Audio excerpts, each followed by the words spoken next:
जय जिनेन आदाब। मेरा नाम अरुण कुमार जैन है। मुर्शिदाबाद औरंगाबाद से आए हैं। मेरा क्वेश्चन है, जो नया मस्जिद बन रहा है और कब्रिस्तान है और ईदगाह है, उसमें मेरा मन हुआ है जो हम इसमें ज़मीन या पैसा रुपया दें। मेरा मन चाहता है, लेकिन उन लोग बोलते हैं कि हम लोग गैर मुसलमान से कोई चीज़ नहीं लेते हैं। क्यों? इस्लाम में लिखा हुआ है आदमी आदमी को प्यार करो। भाई का सवाल है कि वो चाहते हैं कि मस्जिद बनाने के लिए अपनी ज़मीन दे ईदगाह के लिए, और मुसलमान कहते हैं कि हम गैर मुसलमान की मदद नहीं लेते। क्यों? क्या इंसान भाई नहीं है? भाई साहब, गैर मुसलमान की मदद लेना इस्लाम में हराम नहीं है, लेकिन कुछ शराइत है कुछ चीज़ों के लिए। मिसाल के तौर पे मस्जिद बनाने के लिए कुछ शर्त है। मस्जिद बनाने के लिए एक मुसलमान अपनी ज़कात का पैसा भी नहीं दे सकता है। ज़कात एक मुसलमान के लिए फ़र्ज है कि वो 2.5% अपनी बचत का, हर कमरी साल वो 2.5% अपनी बचत का जो निसाब के ऊपर है, 85 ग्राम सोने के ऊपर है, उसे ज़कात देना चाहिए। और ज़कात की कई शराइत है कि फ़ुकारा को देना चाहिए, गरीब को देना चाहिए, मसाकिन को, मोल्ला और फुतुल कुलूब, गारिमून जो कर्जदार है, वगैरह वगैरह, इब्न सबील। लेकिन इसके अंदर ये मुसलमान अपनी ज़कात का पैसा मस्जिद के लिए नहीं दे सकता है, क्योंकि मस्जिद एक मुसलमान का फ़र्ज है कि वो अपने पैसे से बनाए, और ज़कात का पैसा भी इसमें इस्तेमाल नहीं हो सकता है, अपने बाकी पैसे से बनाए।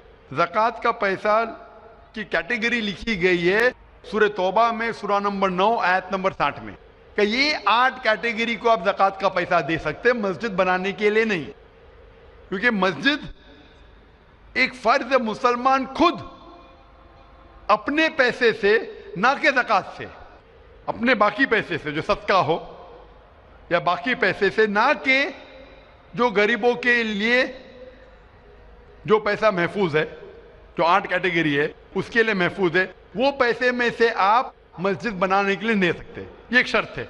उसी तरीके से शर्त है कुरान मजीद की कि मस्जिद की देखभाल सिर्फ वो लोग करना चाहिए जो इस पे ईमान लाते हैं, जो इस बात में मानते हैं, जो ईमान लाते हैं और जो मानते और अपने अच्छे अपने पैसे से।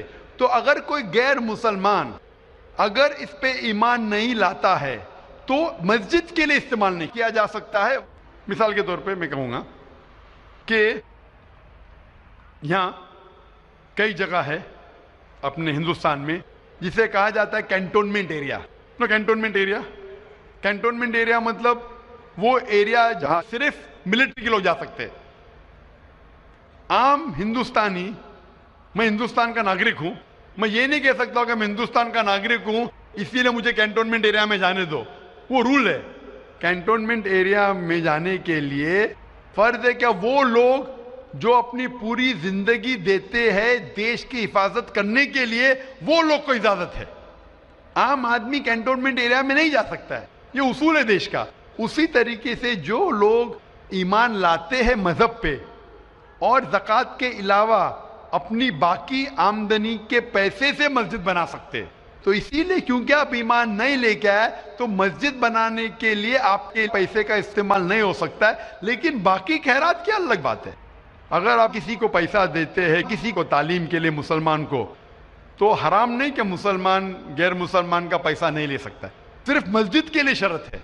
तो कुछ चीज़ों के लिए शराइत है, बाकी चीज़ों के लिए नहीं। मिसाल के तौर पर आप कहना चाहते हैं कि मैं मेरे पैसों से कोई मुसलमान को पालना चाहता हूँ, तो कोई मुसलमान आपके पैसे से तालीम हासिल करना उसके लिए हराम नहीं है, सिर्फ मस्जिद के लिए।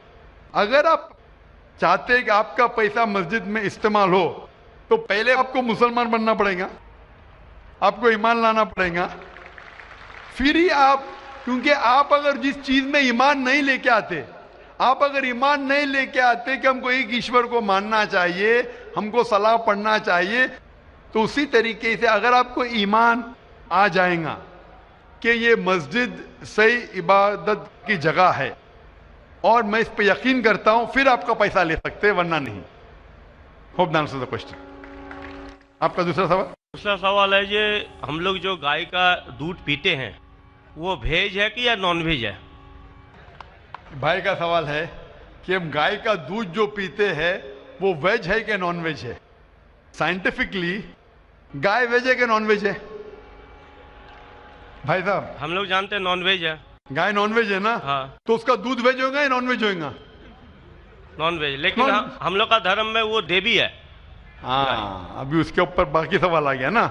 आपका पहला सवाल था कि दूध नॉन वेज है क्या वेज है, तो मैंने पूछा गाय नॉन वेज है क्या वेज है, आपने कहा नॉन वेज, तो दूध भी नॉन वेज होगा। तो साइंटिफिकली दूध नॉन वेज है, लेकिन क्योंकि दूध के बिना आपकी जिंदगी नहीं गुजर सकती है, तो दूध को लोग ने वेज कर दिया। आप समझे ना? दूध के बिना जिंदगी गुजरना मुश्किल है, तो दूध को वेजिटेरियन कह दिया। तो मेरे तकरीर में जो मुनाजरा हुआ था मेरा एक जैन के साथ कि गोश्त खाना इंसान के लिए हराम है कि हलाल है। हम भी जैन है। मालूम है आपका नाम जैन है? तो एक मुनाजरा हुआ था with the president of the Indian Vegetarian Congress, Mr Rashmi Bhai Jhaveri, वो प्रेसिडेंट थे। तो एक मुनाजरा हुआ कि गोश्त खाना इंसानों के लिए हराम है कि हलाल है। और मुनाजरे में मैंने साबित किया कि गोश्त खाना इंसान के लिए हराम नहीं, अच्छा है, साबित किया। और उसमें यह भी कहा कि दूध नॉनवेज है, लेकिन सारे वेजिटेरियन दूध पीते, क्यों? आप समझ रहे ना?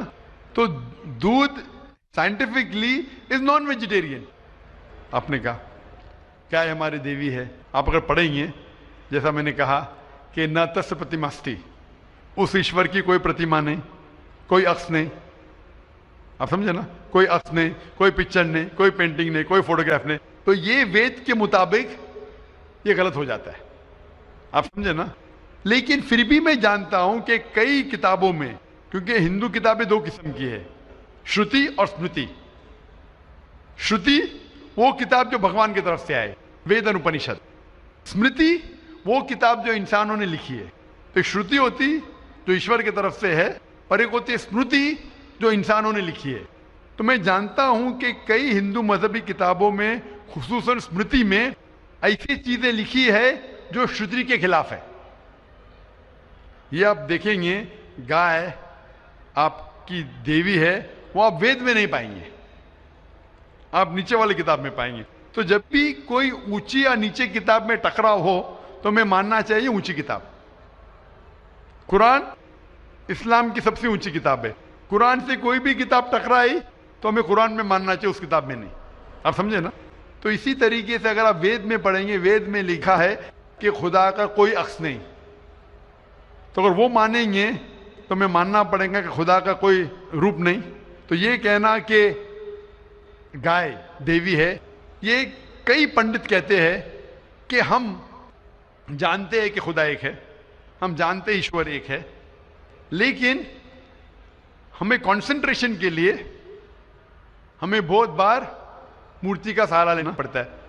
पंडित लोग से मैं बात करता हूं कि आपकी किताबों में साफ लिखा है कि भगवान एक है, ना उसका कोई अक्स है, ना कोई मूर्ति है, ना कोई पेंटिंग है, ना कोई पिक्चर है।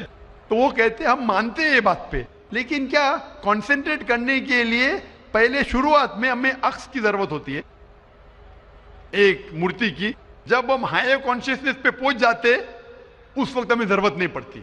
तो मैं उनसे कहता हूं, मुसलमान हायर कॉन्शियसनेस पे पहुंच गए, हमें कोई अक्स की जरूरत नहीं, हम ईश्वर को डायरेक्ट मानते हैं, डायरेक्ट इबादत करते हैं। तो इसी तरीके से कभी भी टकराव होता है मजहबी किताबों के अंदर, तो ऊंची किताब को मानना चाहिए नीची किताब के बनिस्बत। तो ऊंची किताब में लिखा है कि ईश्वर का कोई अक्स नहीं है। आप समझे ना? फिर भी आप देखेंगे लोग अपनी मजहबी किताब को नहीं मानते। तो मेरा यही कहना है लोगों से, चाहे मुसलमान हो, जैसा मैंने कहा कि कुरान को समझ के पढ़ो, मैं कहता हूं हिंदुओं से कि आप भी वेद को समझ के पढ़ो। मैं कहता हूं इंडियन गवर्नमेंट से कि संस्कृत कम से कम हिंदुओं के लिए फर्ज करो, तो हिंदू कम से कम संस्कृत पढ़ सकेंगे, अपने मजहब के करीब आएंगे, और हिंदू मुस्लिम भी करीब हो जाएंगे। क्योंकि संस्कृत पढ़ेंगे तो आपको पता चलेगा कि आपकी किताब में क्या लिखा है। तो कोई भी पंडित आपको घुमाएगा नहीं, फिर पंडित घुमाएगा तो बोलेंगे तो हवाला दो, कहिए। आप समझे ना? अरे बहुत से हिंदू मेरे जो सुनते मुझे अपने पंडित से पूछते गए मुसलमान है जो ऐसा करता है, बोलते अरे अरे वो मुसलमान को सुनो मत। अरे क्यों नहीं सुनो भाई? मैं अगर हवाला गलत दे रहा हूं तो आप आके पूछ सकते मुझे कि आपने जो हवाला दिया वेद का गलत है। मैं इंसान हूं, गलती कर सकता हूं, आप समझे ना? तो मैं कहता हूं हिंदुओं से कि आप संस्कृत जानो, अपनी वेद पढ़ो, ताला विला कलिमतिन सवाइम बैना बैनकुम। आओ हम उस बात की तरफ जो आप और हम यकसा है, यकसानियत की तरफ आएंगे तो हिंदू मुसलमान एक हो जाएंगे। Hope the answer the question.